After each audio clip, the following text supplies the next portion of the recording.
Now, the Turnbulls owned 4 plantations. 2 were located here in St. Francisville. These were cotton plantations. They also owned 2 on an island in the river, and those were sugar plantations. In addition to the 4 holdings, Daniel also owned a total of 444 slaves. These slaves were spread among the 4 plantations. 250 of that slave community were based here at Rosedown full-time. Daniel and Martha raised 3 children, 2 sons and a daughter. Unfortunately, they would lose both of their sons. Their younger son, James Daniel, died at age 7 from yellow fever. Their older son, William, was drowned in a boating accident at age 27, leaving their daughter Sarah as their only heir. In the 1850s, Sarah married a local boy, James Bowman, from the nearby Oakley plantation. James moves in here, and together he and Sarah raised 10 children, 8 girls and 2 boys. Of the 8 daughters, 4 would never marry. Sarah and James decided to leave Rosedown to their unmarried daughters in order to make sure that these girls would always have a home. The last of these daughters died in 1955, and this was when the plantation was placed up for sale. Rosedown was purchased in 1956 by a couple from Houston, Texas, Milton Underwood and his wife, Catherine Fondren. Catherine was an oil heiress. She spent the next 8 years and approximately $10 million of her own money having the plantation fully restored. She and Milton opened Rosedown to the public in 1964, and it's been open as a museum ever since. The state of Louisiana purchased the property in the year 2000, and it's now a state historic site and a national historic landmark. So what you'll be seeing as you go through the house today is a plantation home that's been fully restored to reflect an 1850 appearance. Of the furnishings you'll be seeing throughout the house, about 90% are original to Rosedown. Now this is the formal entry hall, which was intended to be the very first impression that guests to Rosedown would have of the main house. We do have our best view of the formal staircase from in here. This is one of the few parts of the house that's made from imported lumber. The rest of the house was made from locally obtained cypress and cedar, but this staircase is mahogany, and that is not a local wood. Back in 1835, Daniel imported that mahogany from Santo Domingo. Cost him all of $129.73 Wow. for wood for that staircase. All the construction and finishing work of the staircase was actually done by the slave labor here on site. So that gives you an idea of how very, very talented many of these workers actually were. But what's really special in here is this wonderful wallpaper. This is known as a scenic panorama. It was printed in 1820 by the Charles Ballet Company of Paris. Now the process used to create these scenic papers is known as woodblock printing. It took over 2,400 hand-carved wooden blocks and over 70 different colors of paint to stamp out and build up the entire image on 18-inch squares of very fine linen paper. And even though this is an antique paper, it is not an original one to Rosedown. This does replace a very similar French scenic panorama that the Turnbulls had purchased in 1835. Unfortunately, only fragments of the original panorama were found during the restoration. The Underwoods, in wanting to restore the house as closely as possible to Daniel and Martha's original vision, they sent their restoration team over to Europe. Some very extensive research was done. This similar paper was located in archival storage in Paris, and it was purchased for the restoration. But at an 1820 printing date, that makes this paper 15 years older than this 1835 house. And it's one of only 10 antique French scenic panoramas that can be seen today in the entire United States. Now let's come on and form around here The coat rack is right there, the same coat rack. Wow. Grand. The formal dining room is where the family would have their meals throughout the day. They would have one very large meal held in the afternoon between 2 and 5. This would be a very formal meal. It would include the entire family and any guests who were present in the house. They would also have an early morning breakfast and a late evening supper in here, but these two meals would be very informal and generally eaten in shifts. So as they woke up in the morning or before they went to bed at night, they would come in here for something to eat. Now the portraits you see are of Daniel, his wife, Martha, their son, William, and their daughter, Sarah. This is the original family from Rosedale. Now we have this very interesting contraption over the table, which is a fan. These fans are known as punkas. The word punka is actually the East Indian word for fan, and these devices come to us from India by way of the West Indies. Now, these are very common features for this time in this part of the country. You will find one of these over just about every dining room table in every historic plantation house throughout the Deep South. But contrary to popular belief, these were not put over the dining room table to create a breeze for the diners. They didn't have any screens on their windows in this time, so during the hotter months of the year, when the windows were kept open, it would allow insects free reign throughout the house.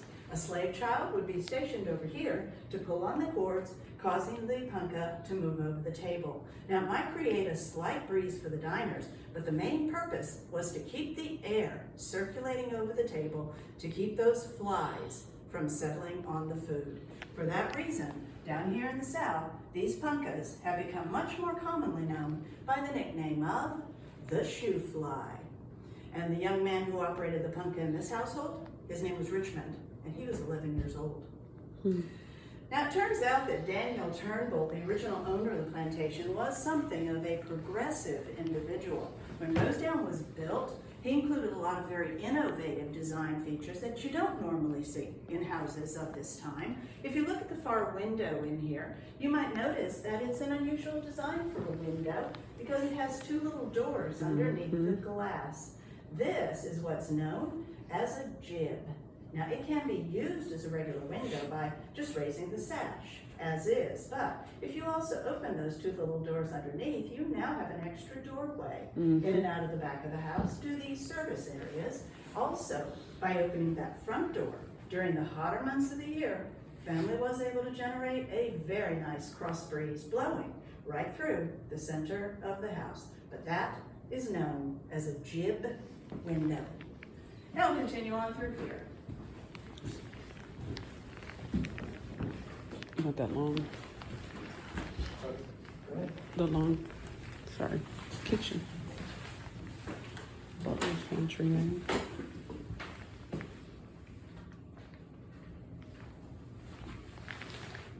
The kitchens in this time were usually not attached to the main house because of the amount of heat that was generated by the down hearth cooking used. Kitchens were usually located in a completely separate building. The slaves would bring the prepared food from the kitchen into this area, which is known as the Butlers Pantry. This is where they changed that food out from those iron cook pots into porcelain serving pieces before taking it on into the dining room. Located in the Butlers Pantry is the one part of the house that was left in its original unrestored condition. In that front corner, you'll find the original rear service staircase. Slaves were not allowed to use the main staircase. They would have to reach the upper floors of the house from back here. This is a very tight, winding staircase. The stairs are all very high. There are no windows that open onto these steps, so it would have been dark. Very dangerous for them to climb because both of their arms would have been filled with things like firewood, buckets of water, or a serving tray they were having to carry upstairs. The deep groove worn into the center of each step shows how many people had to use these stairs. Mrs. Underwood felt this told such a visual story of the lives of Rosedale slaves that she insisted it would be the one part of the house to always remain unrestored.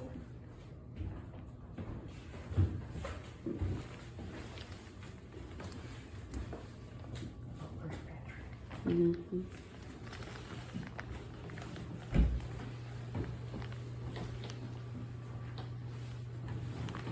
Now this is Martha's office. As lady of the house, Martha was responsible for everything that went on in the house as well as in her extensive 28-acre garden. She had about 50 slaves assigned to her, and it would be her responsibility to direct the daily activities of each of these workers. You see, we have a second jib window in here. This would likely have been the entrance that the slaves would use throughout the day to receive Martha's instructions. And Martha would also use this room to plan out the week's menus with Grace and Wilkinson, the slave cooks, write out all of her letters, oversee the education of the household children, and keep all of her own records and accounts for the house and the garden. So this would be where Martha would spend most of her day, right here in her office. So you said that the jib window. Old windows are always what are called sash weighted. What that means is there are weights inside the frame of the window to hold the window at whatever level you raise it. So you raise the window all the way up to the top, the weights will hold it in place, you open the doors below and you have the doors about this high to walk through. Okay. Now from here, we're going to be taking a right-hand turn.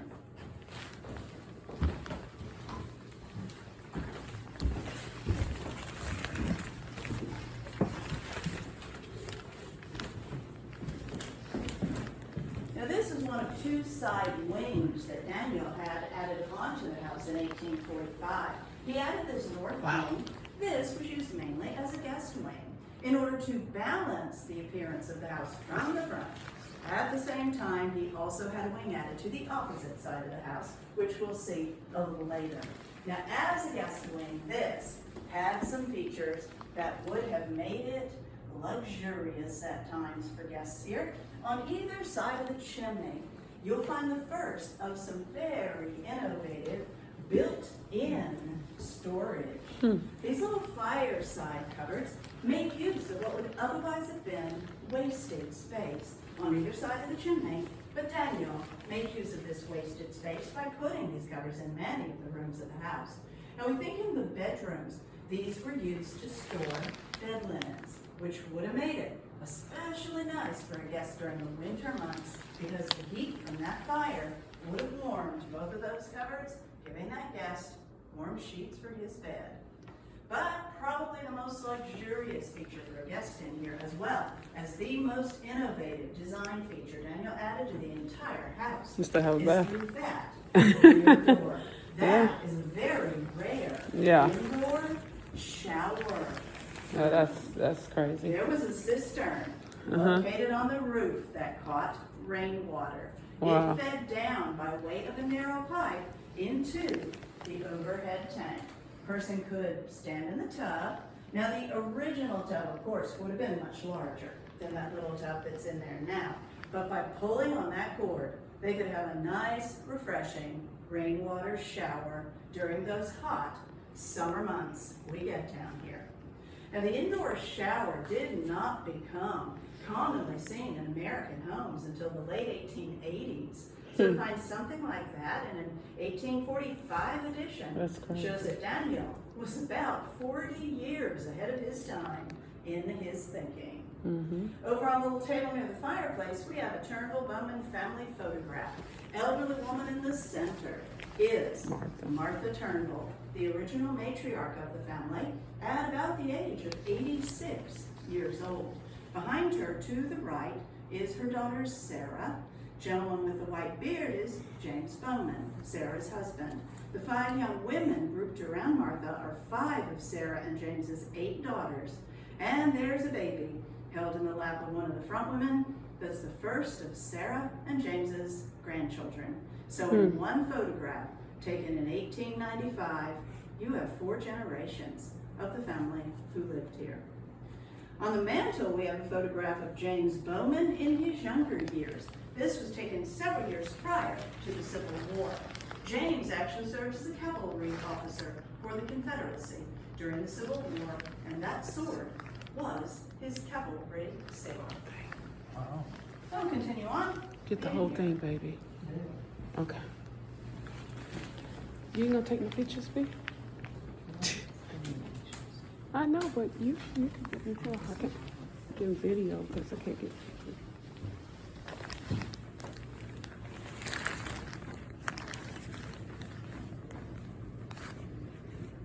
The music room is one of two parlors in the house, and this is the parlor that the family would use if they gave a party at which musical entertainment was being featured, or if they were having any informal family gatherings, they would have been held in this room also.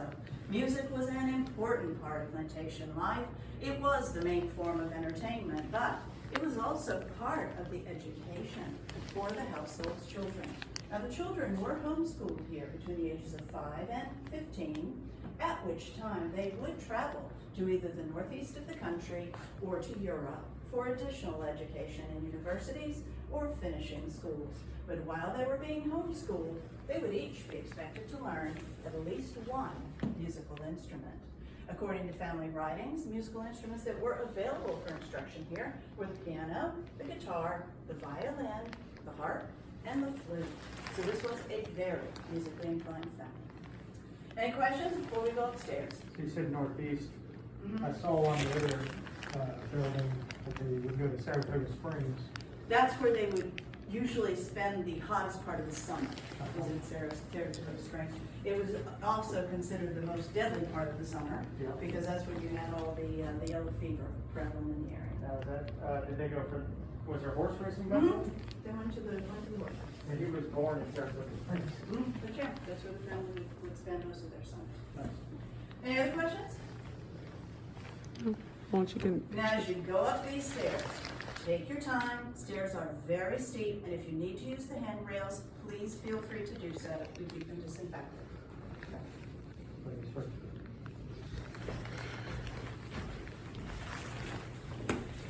This is just beautiful right here.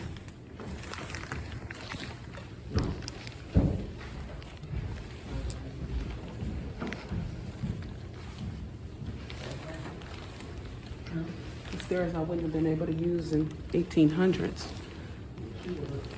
No. I would have had to use the back steps. Oh, here it is.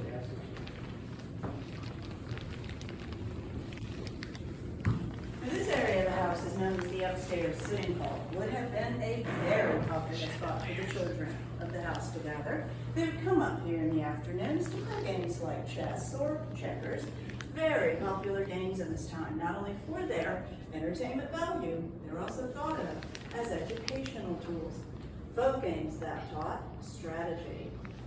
Now, the floor coverings you've been seeing in the entry halls are reproductions of what would historically have been on the floors in these spaces. This is what's known as floor cloth. Floor cloth is what came before linoleum. Linoleum was not invented until the 1860s, so before that time, people would put floor cloths in their entry halls, which was a hand-painted, oiled canvas. Even though our floor cloths are reproductions, they were hand-painted for us, and they're based on 1799 historic fabrics. I'm gonna come in here now. I was wondering what they were. See the nails.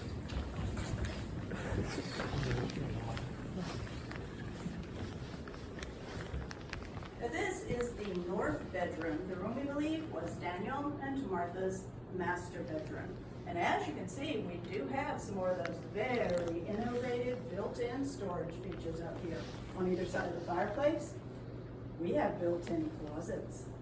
Closets are very unusual in houses of this time because they had the large armoires and the large dressing bureaus. They didn't actually have a lot of clothing, not as we understand having a lot of clothing today. So they rarely had need for this kind of built-in storage since they didn't need it.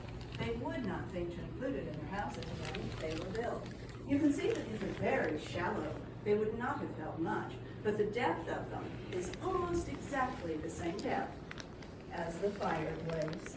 So again, this is just wasted space. But Daniel included 6 built-in closets in Rosedale. That's crazy. Very advanced feature for its time. A couple more family photographs. On the little table in front of the fireplace is an image of William and Sarah Turnbull in their teen years. These were the 2 eldest children of Daniel and Martha. Now, William was their older son. He was the one that was drowned in that boating accident at age 27, which left his younger sister Sarah as Roseanne's only heir.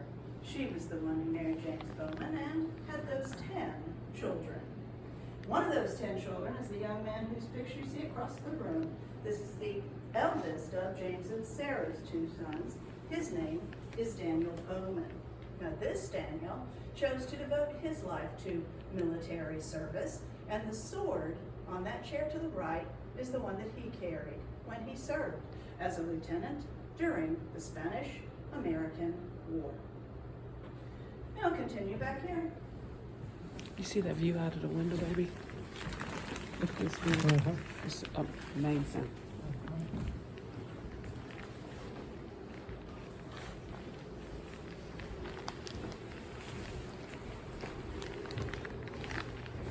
The baby's room.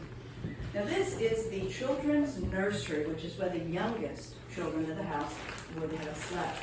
Toys on display were found in the house and in the attic. These are toys that were played with by the Turnbull and the Bowman children.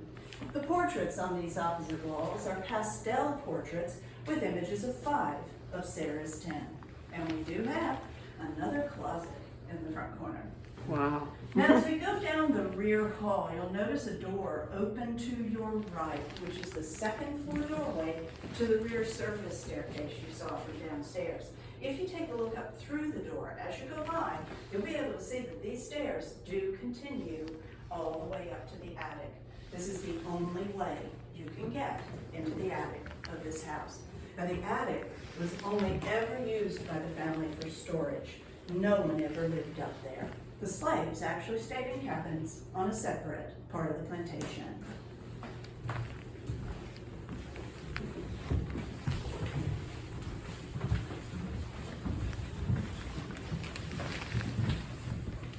There's the hallway. And the staircase.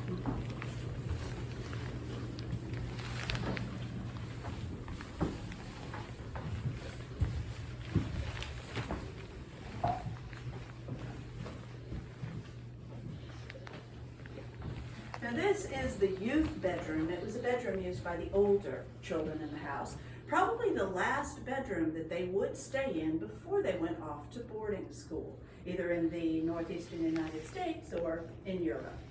Now the floor covering in here, underneath the rug, is what's known as canton matting. This is a tightly woven straw, and it would have been what the family had on the floors in all the rooms throughout the house. Now, we actually did have the matting down throughout the house for the past several years, but we found out fairly quickly that because it's made of woven straw, it does not last very long with the amount of visitors that we get through here.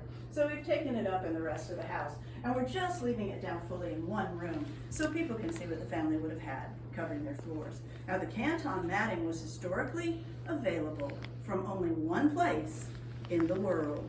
And there is still only one place in the world that you can get this today, and that is Canton, China. And we do have another closet in This the is back. crazy. All of them had closets. That is different than any plantation I've been to. They were rich. Now this is the floral bedroom, named for its pretty floral wallpaper. This is the room we believe was James and Sarah's master bedroom after they took over the operation of the main house from Daniel and Martha. Across the room in the front corner, we have the oldest original piece of furniture in the house, the Turnbull family cradle, where all the babies slept. And one more family photograph over on the dressing bureau. This young lady is Nina Bowman. Nina was the third to the youngest of James and Sarah's 8 daughters, but she was also the last of the 4 unmarried daughters to live here at Rosedown. She was the one who died in 1955, the age of 87 years old. Nina was the last person ever to actually live here in the main house.